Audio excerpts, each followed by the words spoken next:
یو شخص چې د امازون په ځنګل کې پوره 2 هفتې ورک و. د دې کیسې په پیل کې موږ یو شخص ګورو چې یوسي نومیږي.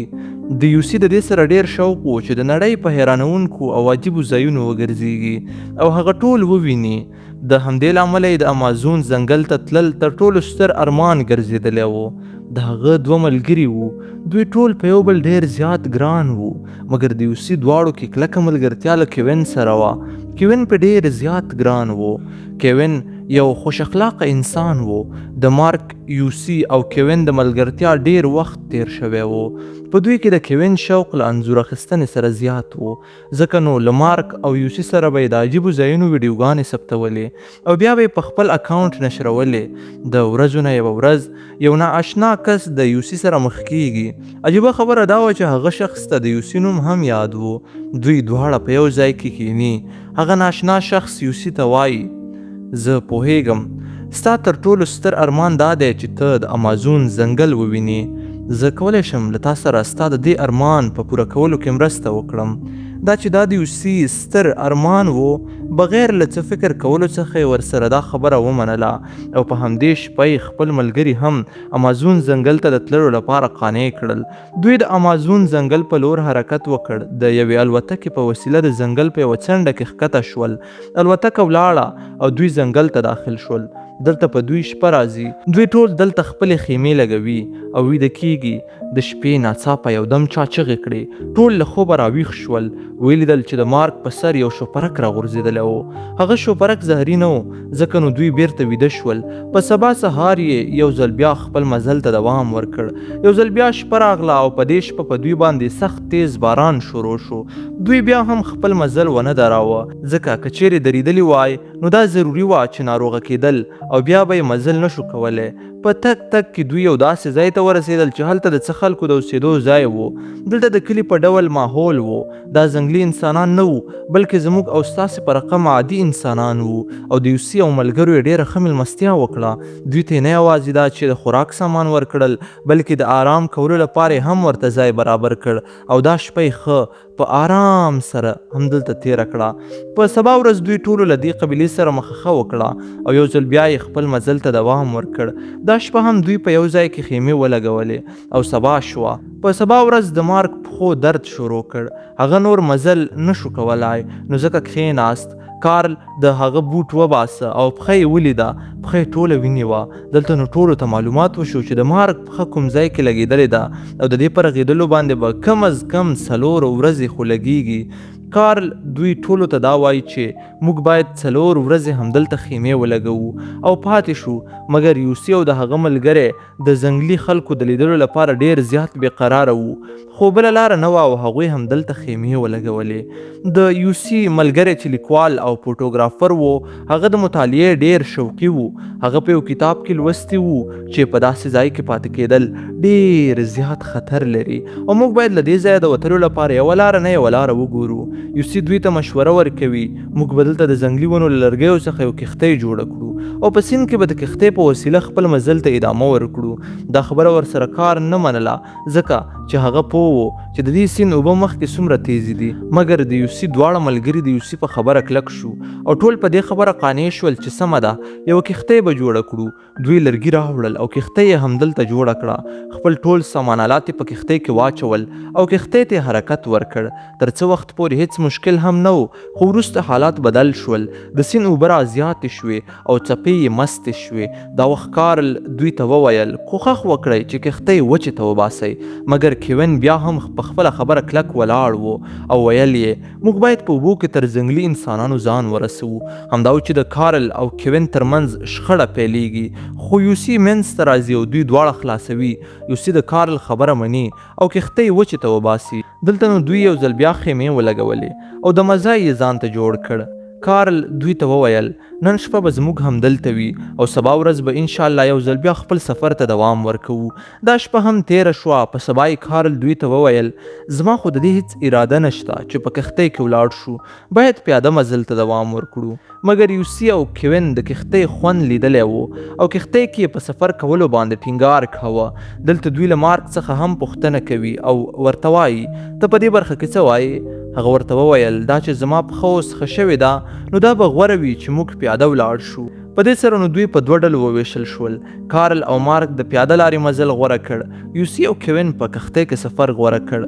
همدا و چې کارل او مارک له دوی څخه ولاړل او دوی دوو کلکو ملګرو خپل سفر ته د سیند په منځ کې د سیند په لاره دوام ورکړ. کښتۍ یو څه مزل وکړ. دلته یوسي سترګې پټې کړې، خو ناڅاپه په سیند کې هوا طوفاني شوه. د اوبو څپې دومره تیزې شوې چې هغوی ته د کښتۍ کنټرولول ډېر زیات سخت شول. اوبو دوی په مخه کړل، خو د خوش قسمتۍ خبره دا وه چې دوی ته د سیند په منځ کې یوه لویه ډبره مخې ته راغله. دوی په هغه ډبرې پورې ځان کلک ونښلاوه. دلته کوین یوسي ته وایي: یوسي وروره، زه د هغه وچې په لور ټوپ وهم. هلته یو رسی یا هم اوږد لرګی تا ته در اچوم. په دې ډول به انشاءالله دواړه وژغورل شو. ته صرف د یو څه وخت لپاره دا هر څه وزغمه، انشاءالله هر څه به سم شي. یوسي ورسره دا خبره مني. کوین ځان په اوبو کې اچوي، لمبا کوي او تر وچې ځان رسوي. تر دې دمخه چې کوین کوم پړی یا هم اوږد لرګی پیدا کړي، د سیند سختو څپو یوسي له ځان سره په مخه کړ. کوین په خپلو سترګو دا هر څه لیدل. د هغه خوږ ملګری خونړی اوبو روان کړی و او هغه د ژغورلو لپاره ناتوانه و. رښتیا هم چې دا سخت وخت وي. هغه په زور سره چیغې ووهلې: یوسي! د آخري ځل لپاره یې ورته دا کلمه تکرار کړه: وروره، په ځان دې پام کوه. او په دې سره اوبو یوسي د کوین له سترګو پناه کړ. ډېر لرې په یوه وچه کې پرېښود. هغه سر راپورته کړ. ویې لیدل چې اوبو د هغه بیګ هم روان کړی و او تر یوسي پورې راوړ.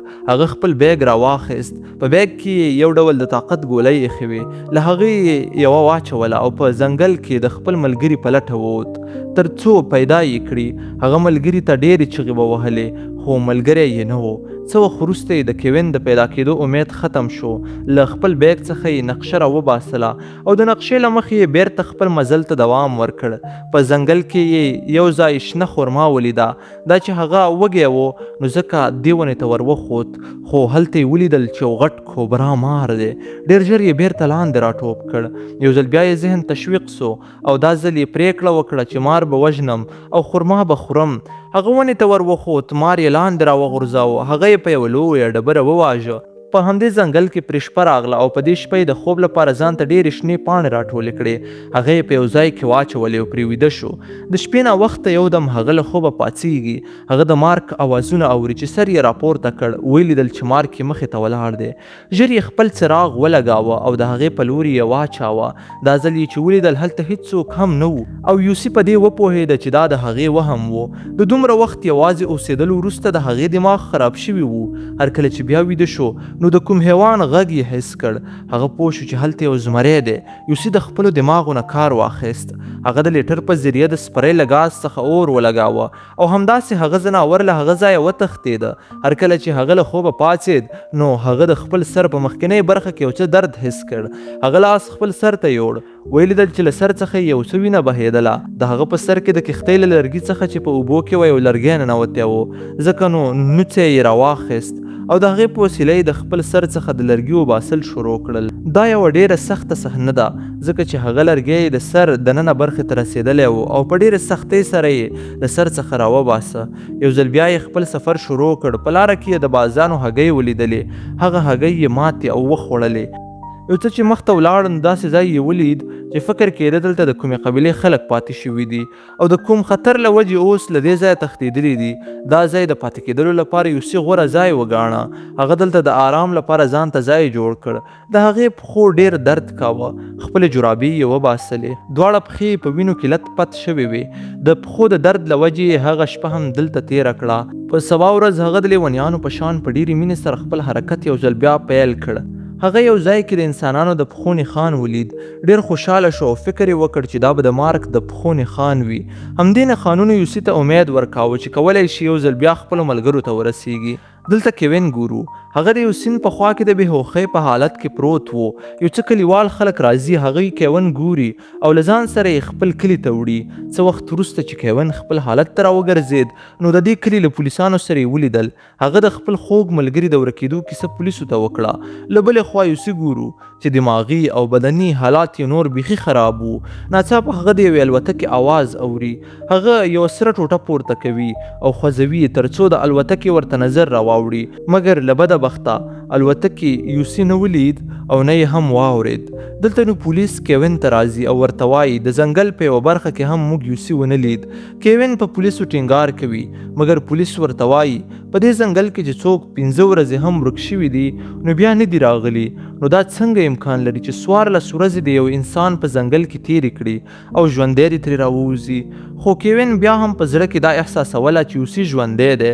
د همدې له وجې په کلي کې یو شخص چې ځنګل کې ډیر بلد و خواته یې ورغی او د یوسي د پیدا کولو لپاره یو ځل بیا د ځنګل پر لور حرکت وکړ. دلته یو ځل بیا یوسي ګورو چې هم یې ذهني حالت خراب و او هم یې بدن نور بیخي کار پرېښی و. په هغې کې د خوځېدلو طاقت هم نور پاتې نه و. ناڅاپه د هغې خواته یو ځنګلي ښځه راځي. دوی دواړه له یو بل څخه ویریږي مګر یوسي دغه ښځه د خپل یوازیتوب په درد پوهوي او هغه ښځه همدلته د یوسي سره ویدیږي.